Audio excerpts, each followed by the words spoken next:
জাতির ইতিহাসে স্মরণীয় দিন ৫ আগস্ট। ঐতিহাসিক জুলাই গণ অভ্যুত্থান দিবস আজ। ছাত্র জনতার গণ অভ্যুত্থানের মুখে টানা ১৫ বছরের ফ্যাসিবাদী স্বৈরাচারী শাসক শেখ হাসিনার দেশ ছেড়ে পালানোর দিন। দীর্ঘ শাসনকালের গুম, খুন, নির্যাতন, বাক স্বাধীনতা হরণ শেষে ২৪ জুলাই আগস্টে গণতান্ত্রিক আন্দোলনে হাজার প্রাণের বিনিময়ে মিলেছিল দেশবাসীর মুক্তি। গণমানুষের ত্যাগ, দ্রোহ আর চূড়ান্ত অর্জনের সেই দিনের কথা জানাচ্ছেন আতিকুর রহমান তিতাস। বাঙালি জাতির স্মরণীয় একটি দিন ৫ আগস্ট। টানা ১৫ বছর স্বৈরশাসনের পর পরাজিত হয় ক্ষমতাসীন দল আওয়ামী লীগ। কোটা আন্দোলনের জেরে দেশ ছেড়ে পালাতে বাধ্য হন সাবেক প্রধানমন্ত্রী আওয়ামী লীগের সভাপতি শেখ হাসিনা। ছোট বোন শেখ রেহানাকে নিয়ে গণভবন থেকে ভারতে পালিয়ে যান তিনি। এর মাধ্যমে প্রায় ১৬ বছরের স্বৈরশাসনের অবসান ঘটে এবং বাংলাদেশ স্বৈরাচারের কবল থেকে মুক্তি পায়। সরকারের পদত্যাগের দাবিতে চলমান অসহযোগ আন্দোলন সফল করতে বৈষম্যবিরোধী ছাত্র আন্দোলনের লং মার্চ টু ঢাকা ছিল ২০২৪ সালের ৫ই আগস্ট। এর আগে দুদিনের নতুন কর্মসূচি ঘোষণা করেছিলেন কোটা সংস্কার আন্দোলন ঘিরে গড়ে ওঠা বৈষম্যবিরোধী ছাত্র আন্দোলন। পুরো জুলাই মাস জুড়ে চলে এই আন্দোলন। বৈষম্যবিরোধী ছাত্র আন্দোলনের সমন্বয়করা মূলত ৬ আগস্ট মার্চ টু ঢাকা কর্মসূচি ঘোষণা দিয়েছিলেন, কিন্তু ৩ ও ৪ আগস্ট আওয়ামী লীগের রাজনৈতিক শক্তি প্রদর্শনের নামে চালানো হামলায় দুদিনে ৯৩ জন ও ৬৬ জন নিহত হওয়ায় শিক্ষার্থীরা কর্মসূচির সময় এগিয়ে এনে ৫ আগস্ট নির্ধারণ করেন। আগামীকাল ৫ই আগস্ট সারা দেশের মুক্তিকামী জনতাকে ঢাকার উদ্দেশ্যে রওনা হওয়ার জন্য আমরা আহ্বান জানাচ্ছি। অবশেষে আসে সেই ঐতিহাসিক ৫ আগস্ট। ভোর থেকেই ঢাকার বিভিন্ন এলাকার ও শহরতলি থেকে লাখ লাখ মানুষ রাজধানীর শাহবাগ অভিমুখে যাত্রা শুরু করেন। ঢাকার বাইরে থেকেও হাজার হাজার মানুষ পুলিশের বাধা উপেক্ষা করে রাজধানীতে আসার চেষ্টা করেন। পরিস্থিতি তখন ছিল চরম উত্তেজনাপূর্ণ আর অস্থির। শেখ হাসিনাকে ক্ষমতা থেকে সরাতে হাজার হাজার মানুষ জীবন দেওয়ার জন্য প্রস্তুত ছিল। কোনো কিছুই তাদের থামাতে পারেনি। তারা যে কোনো নিরাপত্তা ব্যবস্থাকে পদদলিত করে শেখ হাসিনার সরকারি বাসভবন গণভবনের দিকে অগ্রসর হতে থাকে। শেষ পর্যন্ত শেখ হাসিনা উপলব্ধি করেন এটাই তার বাংলাদেশের মাটিতে শেষ মুহূর্ত, তাকে বিদায় নিতেই হবে।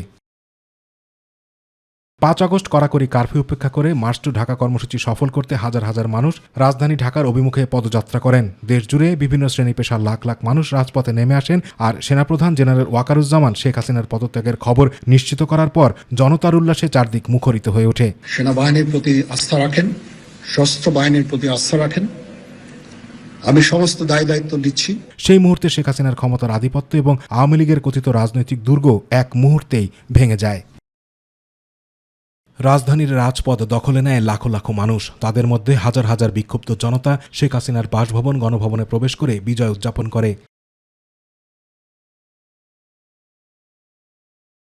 ৫ আগস্ট বাংলাদেশের জনগণের জন্য একদিকে যেমন বিজয়ের দিন, তেমনি এটি একটি মর্মান্তিক দিন হিসেবেও পরিগণিত।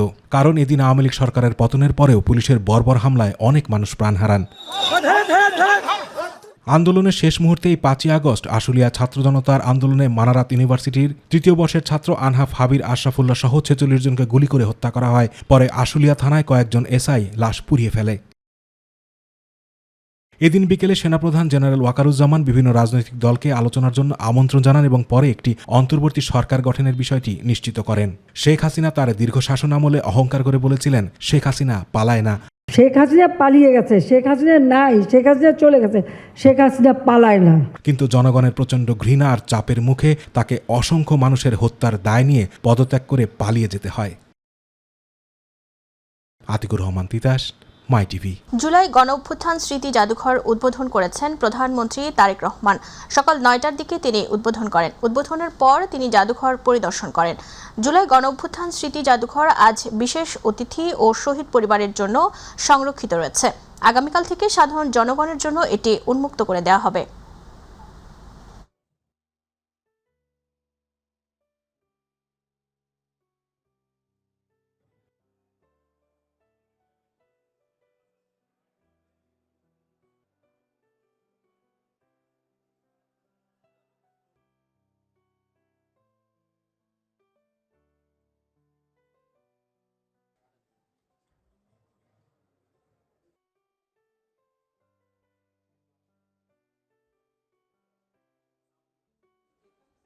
জুলাই সনদ বাস্তবায়ন এবং আগামীর বাংলাদেশকে জুলাই গণ অভ্যুত্থানের চেতনায় গণতান্ত্রিক ও সমৃদ্ধ রাষ্ট্র হিসেবে গড়ে তোলা হবে বলে জানিয়েছেন মুক্তিযুদ্ধ বিষয়ক মন্ত্রী আহমেদ আজম খান। সকালে জুলাই গণ অভ্যুত্থান দিবস উপলক্ষে শাহবাগে জুলাই শহীদ স্মৃতিস্তম্ভে পুষ্পস্তবক অর্পণ শেষে তিনি একথা বলেন। মুক্তিযুদ্ধ বিষয়ক মন্ত্রী বলেন, শোকের পাশাপাশি আজ আনন্দ ও বিজয়ের দিন। 18 বছর রাজপথ রক্তাক্ত হওয়ার পর 5 আগস্ট ফ্যাসিবাদের বিদায় হচ্ছে। এ সময় দীর্ঘদিন রাজপথে থাকা বিএনপি সহ রাজনৈতিক দলগুলোকে বিভক্ত না হওয়ার আহ্বানও জানান তিনি। এ সময় মুক্তিযুদ্ধ বিষয়ক প্রতিমন্ত্রী ইশরাক হোসেন বলেন, জুলাইয়ের শহীদ ও যোদ্ধাদের সরকার ভুলে যায়নি। দেশে অস্থিতিশীলতা সৃষ্টির যে কোনো ষড়যন্ত্র জনগণকে সাথে নিয়ে মোকাবেলা করার হুঁশিয়ারিও দেন তিনি।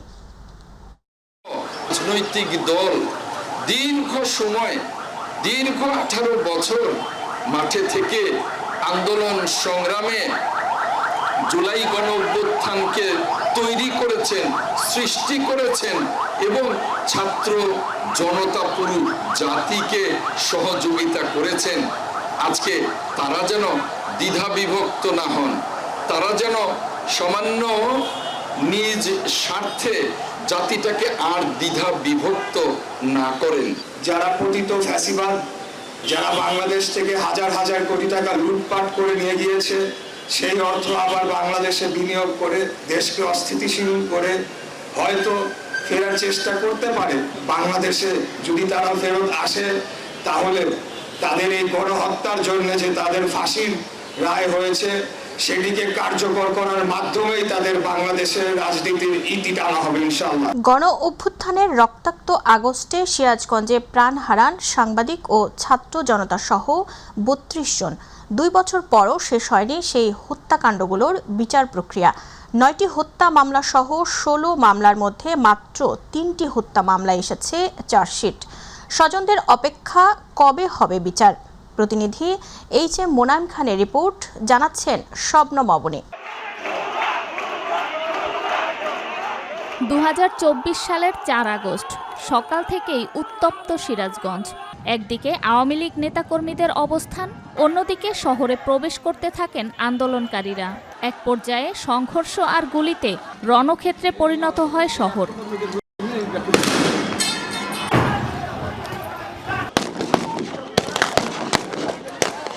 SS রোডে গুলিতে নিহত হন 3 আন্দোলনকারী। এনায়েতপুরে প্রাণ হারান আরও 3 জন। পরে এনায়েতপুর থানায় হামলায় নিহত হন 15 পুলিশ সদস্য।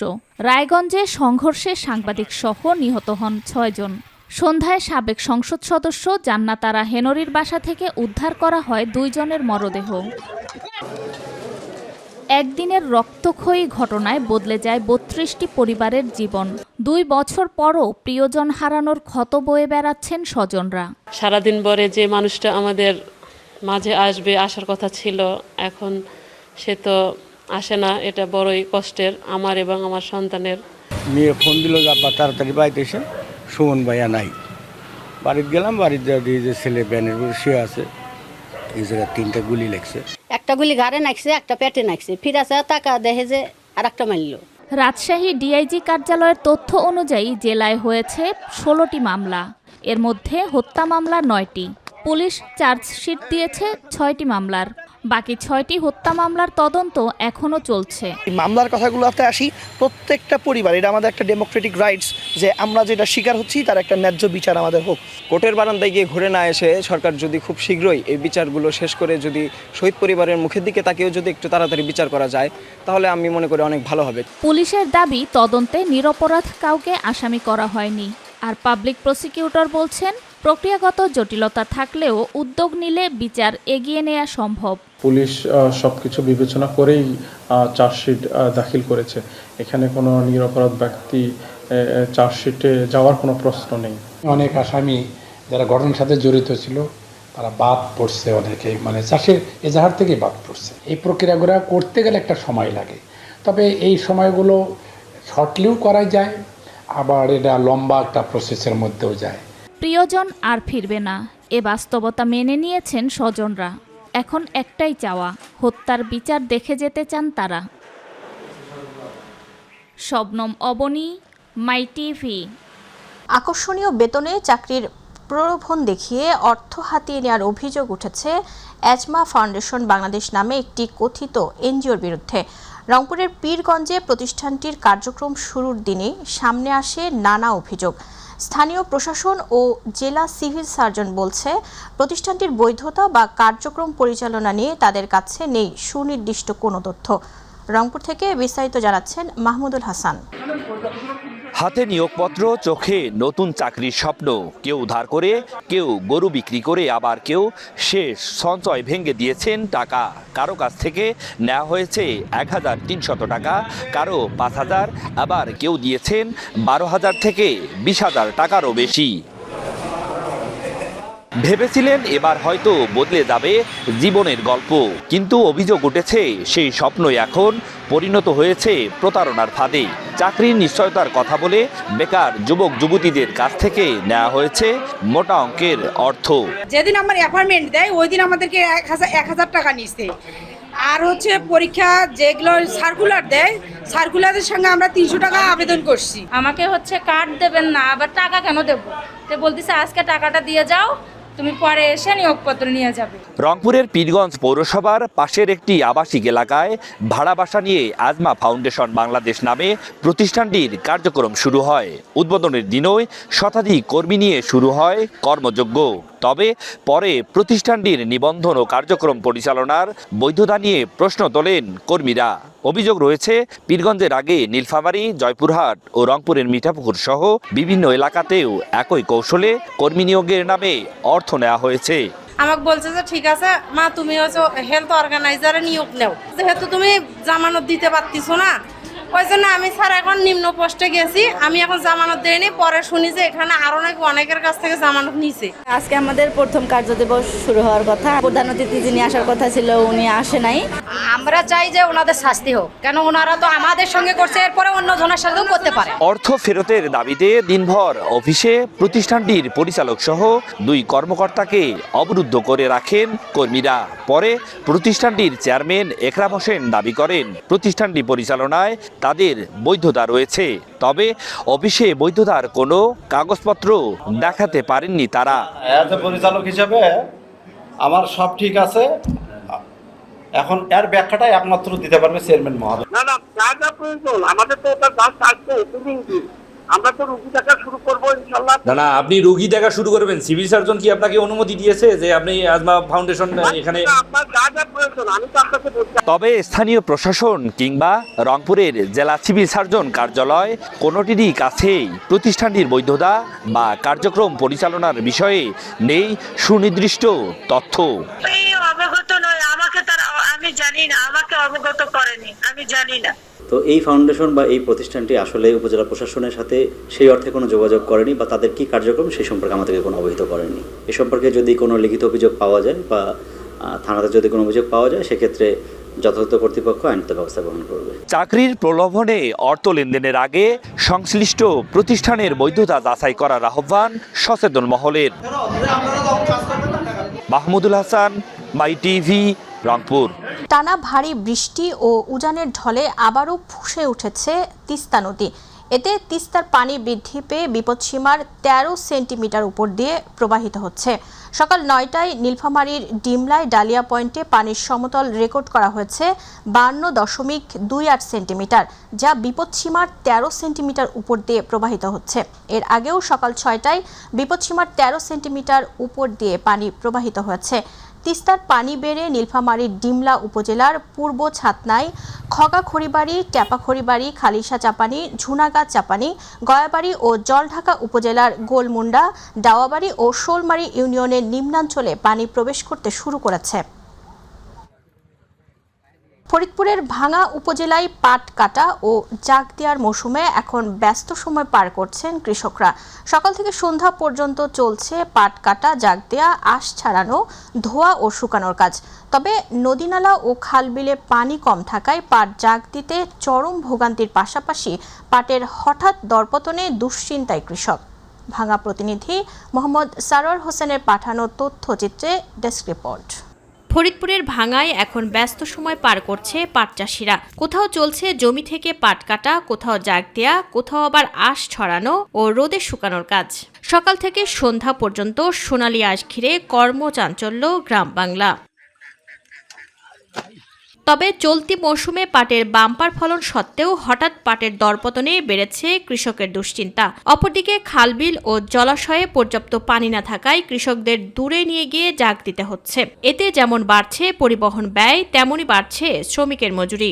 2 বিঘা পাট বুনেছি, পাটের আবাদ ভালো হয়েছে, কিন্তু পাট কাটা পারতেছি না, কৃষক পাওয়া যায় না, আর হলো পানি নাই, জাগ দেওয়া পারতেছি না, বহুত কষ্ট পাট নিয়ে। বৃষ্টি হয়ে গেছে তো পাট পেলো মরে গেছে, মরে যাওয়ার কারণে কিষানের দাম বেশি, এই সব কিছু দাম বেশি আর কি, কিন্তু পাটের যে দাম পাইতেছি না। যদি একটু সরকার আমাদের তাকাইতো তো আমাদের একটু উপশম হতো, আর আমাদের যদি আগামীতে যদি বীজ, বেসন, সার, কীটনাশক যদি সরকার একটু দিত আমাদের খুব উপকার হতো। কৃষকের আশা, উৎপাদন ব্যয়ের সঙ্গে সামঞ্জস্য রেখে বাজারে পাটের ন্যায্য মূল্য পাওয়া গেলে খরচ পুষিয়ে লাভের মুখ দেখবেন তারা। 5,000 টাকার নিচে যদি দেয় আমরা অনেক লসে পড়ে যাব এবং আমরা অনেক দুর্যোগে পড়ে যাব। পানির সংকটে আমরা এখন খুব আমরা বোঝা বাইয়ে আনতেছি, আবার এই যে গাঙ্গে নিতেছি, আমাদের খুব কষ্ট মেহনত হইতেছে। কৃষি সম্প্রসারণ অধিদপ্তর জানিয়েছে, তদারকি, পরামর্শ, প্রণোদনার মাধ্যমে সার বীজ সরবরাহ, সুষম মাত্রায় সার প্রয়োগে পাটের বাম্পার ফলন হয়েছে। আমাদের কৃষক ভাইয়েরা পাটের যে কাটা এবং জাগ দেয় এই কাজে ব্যস্ত আছেন। আমরা কৃষক ভাইদের পরামর্শ দিচ্ছি যাতে সঠিকভাবে পাট জাগ দেয়, যাতে পাটের আঁশের কোয়ালিটি ভালো থাকে, সেই বিষয়ে তাদেরকে সার্বিক পরামর্শ দেওয়া হচ্ছে। পাট চাষ করে কৃষকরা হবে লাভবান আর দেশের অর্থনৈতিক উন্নয়নে ভূমিকা রাখবে, এমনটাই প্রত্যাশা সকলের। হাফিজা খানম জুথি, মাই টিভি। পানি সম্পদ মন্ত্রী ও বিএনপির যুগ্ম মহাসচিব শহীদ উদ্দিন চৌধুরী অ্যানি বলেছেন, যারা স্বাধীনতার সময় বাংলাদেশের বিপক্ষে ছিল তারা বেয়াদব কণ্ঠ নাজিল করেছে। দেশে একমাত্র বিরোধী দল জামাত শিবির। নতুন যে ছাত্র সংগঠন করে জাতীয় রাজনীতিতে এনসিপি সৃষ্টি করেছে, তারা একাকার হয়ে গেছে জামাত শিবিরের নেতৃত্বে। মঙ্গলবার বিকেলে লক্ষ্মীপুরে জুলাই সমাবেশে সভাপতির বক্তব্যে তিনি এসব কথা বলেন। জেলা বিএনপির ব্যানারে শহরের এন আহমদিয়া সরকারি প্রাথমিক বিদ্যালয় মাঠে এ সমাবেশের আয়োজন করা হয়।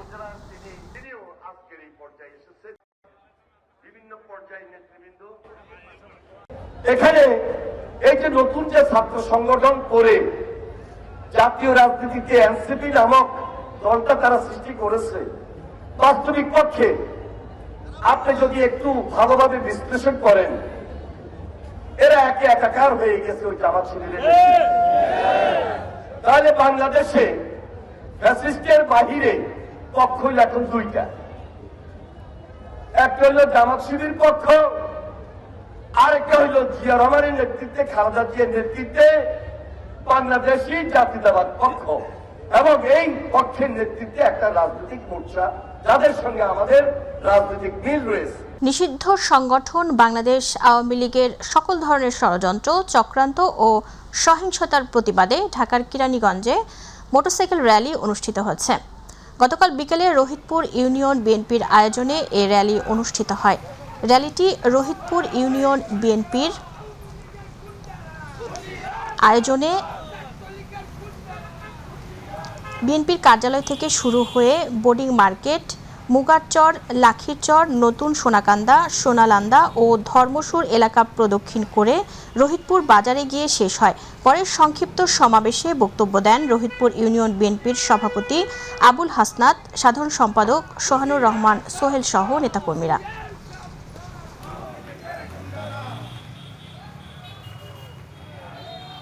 গাজীপুরের কালিয়াকৈর উপজেলার বরাব সোয়াপুর এলাকায় ব্যবসায়ী ও তার ছেলেকে অপহরণের অভিযোগ উঠেছে।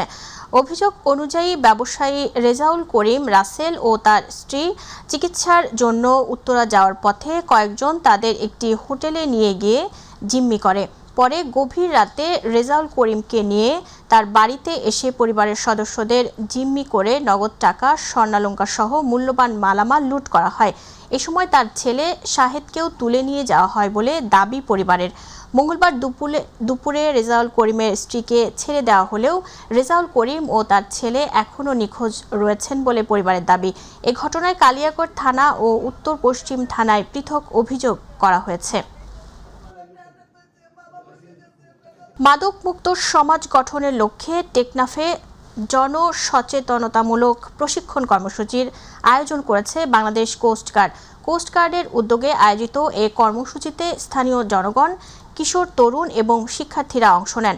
প্রশিক্ষণে মাদকের ভয়াবহতা, মাদক নিয়ন্ত্রণ আইন, মাদকাসক্তদের চিকিৎসা ও পুনর্বাসন, অনলাইন জুয়ার ক্ষতিকর প্রভাব এবং মাদক বিরোধী জনসচেতনতামূলক বৃদ্ধি বিষয়ে দিক নির্দেশনা দেওয়া হয়। পাশাপাশি মাদক নিয়ন্ত্রণে আইন শৃঙ্খলা বাহিনীকে তথ্য দিয়ে সহযোগিতার আহ্বান জানানো হয়। অনুষ্ঠানে মাদকদ্রব্য নিয়ন্ত্রণ অধিদপ্তর, উপজেলা যুব উন্নয়ন অধিদপ্তর, বিজিবি এবং টেকনাফ মডেল থানার প্রতিনিধিরা উপস্থিত ছিলেন। নোয়াখালীতে একটি বিদেশি পিস্তল, 5 রাউন্ড গুলি, 40 পিস ইয়াবা ও 2টি মোটরসাইকেল সহ আনোয়ার হোসেন টিটু নামের এক যুবককে আটক করেছে পুলিশ। মঙ্গলবার রাতে সংবাদ সম্মেলনে অতিরিক্ত পুলিশ সুপার আবু তৈয়ব মোহাম্মদ আরিফ হোসেন জানান, নোয়াখালী পৌর এলাকার একটি বাসায় কয়েকজন চাঁদাবাজ একটি পরিবারকে অস্ত্রের মুখে জিম্মি করে চাঁদাবাজি করছিল। এমন সংবাদের ভিত্তিতে তাৎক্ষণিক অভিযান চালায় পুলিশ। এ সময় তল্লাশি করে আনোয়ার হোসেন টিটুকে সন্দেহ হলে তার পকেট থেকে পিস্তল, 5 রাউন্ড তাজা গুলি, 40 পিস ইয়াবা এবং চাঁদাবাজির 27,000 টাকা উদ্ধার করা হয়। একই সঙ্গে চাঁদাবাজির কাজে ব্যবহৃত 2টি মোটরসাইকেল জব্দ করা হয়।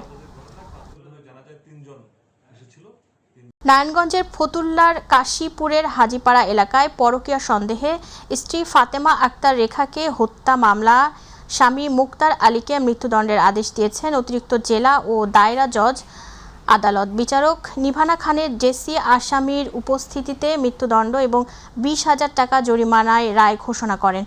কোর্ট পুলিশের পরিদর্শক আব্দুস সামাদ জানান, 2022 সালের 20 নভেম্বর ফতুল্লার কাশীপুর হাজীপাড়া এলাকায় স্ত্রীর পরকীয়া সন্দেহে স্বামী মুক্তার আলীর সাথে ঝগড়ার এক পর্যায়ে রেখা ছুরিকাঘাতে হত্যা করে।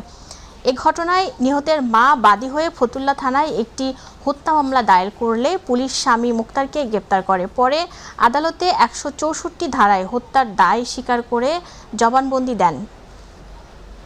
কুমিল্লার কলেজ ছাত্রী সোহাগী জাহান তনু হত্যা মামলায় গ্রেপ্তার হওয়া একমাত্র আসামি অবসরপ্রাপ্ত সেনা সদস্য হাফিজুর রহমান হাইকোর্টের দেয়া জামিনে মুক্তি পেয়েছেন। মঙ্গলবার সন্ধ্যা 7:05 কুমিল্লা কেন্দ্রীয় কারাগার থেকে সকল আনুষ্ঠানিকতা শেষে তাকে মুক্তি দেওয়া হয়। বিষয়টি নিশ্চিত করেছেন কুমিল্লা কেন্দ্রীয় কারাগারের senior jail super Mohammad Shah Alam Khan. এর আগে রোববার মামলার শুনানি শেষে হাইকোর্টের বিচারপতি জাকির আহমেদ ও বিচারপতি সাথিকা হোসাইনের বেঞ্চ হাফিজুর রহমানের জামিন মঞ্জুর করেন। দীর্ঘ 10 বছর পর চলতি বছরের 22 এপ্রিল রাতে ঢাকার কেরানীগঞ্জে নিজ বাসভবন থেকে তনু হত্যা মামলায় হাফিজুর রহমানকে গ্রেপ্তার করে মামলার তদন্তকারী সংস্থা পিবিআই। কক্সবাজারের রামুর গর্জনিয়া বাজারের একটি কাপড়ের দোকানে অভিযান চালিয়ে 30,000 পিস ইয়াবা উদ্ধার করেছে পুলিশ। এ ঘটনায় 2 জনকে আটক করা হয়েছে। রামু থানার ভারপ্রাপ্ত কর্মকর্তা মনিরুল ইসলাম ভূঁইয়া জানান, গোপন সংবাদের ভিত্তিতে গর্জনিয়া পুলিশ ফাঁড়ির ইনচার্জ আনিসুর রহমানের নেতৃত্বে পরিচালিত অভিযানে কবির ফ্যাশন হাউস নামে একটি দোকান থেকে ইয়াবাগুলো উদ্ধার করা হয়। ঘটনাস্থল থেকে সাজ্জাদ হোসেন ও রেজাউল করিম বাবু নামে 2 জনকে আটক করা হয়েছে। উদ্ধার হওয়া ইয়াবার সঙ্গে জড়িত অন্যদের শনাক্তে তদন্ত চলছে। চুয়াডাঙ্গা আদালত চত্বরে আইনজীবী পরিচয়ে প্রতারণার অভিযোগে এক ভুয়া আইনজীবী সহ 2 জনকে শনাক্ত করে পুলিশের কাছে সোপর্দ করা হয়েছে। আদালত প্রাঙ্গণে তাদের আচরণের সন্দেহ হলে উপস্থিত আইনজীবীরা জিজ্ঞাসাবাদ করেন। পরে পরিচয় যাচাই করে নিশ্চিত হন অভিযুক্ত ব্যক্তি আইনজীবী নন। চুয়াডাঙ্গা আইনজীবী সমিতির সাধারণ সম্পাদক খন্দকার ওহিদুল আলম জানান, বিষয়টি জানার পরই তারা পরিচয় যাচাই করে ভুয়া আইনজীবীকে শনাক্ত করেন। তার দাবি, অভিযুক্ত ব্যক্তি দীর্ঘদিন ধরে আইনজীবী পরিচয়ে সাধারণ মানুষের সঙ্গে প্রতারণা করে আসছিল। পরে 2 জনকেই পুলিশের কাছে সোপর্দ করা হয়। কুমিল্লার দাউদকান্দির সুন্দুলপুর উচ্চ বিদ্যালয় মাঠে ছাত্রছাত্রীদের মধ্যে ফল গাছ ও ঔষধি গাছের চারা বিতরণ করা হচ্ছে। এ সময় প্রধান অতিথি হিসেবে উপস্থিত ছিলেন সহকারী কমিশনার নাহিদ আহমেদ। বিশেষ অতিথি হিসেবে ছিলেন জেলা সমবায় অফিসার সালমান ইকবাল। আরও উপস্থিত ছিলেন সুন্দুলপুর উচ্চ বিদ্যালয়ের প্রধান শিক্ষক ও দাউদকান্দি উপজেলা প্রেস ক্লাবের সভাপতি রাশেদুল ইসলাম লিপু। তার ব্যাপারেও আমরা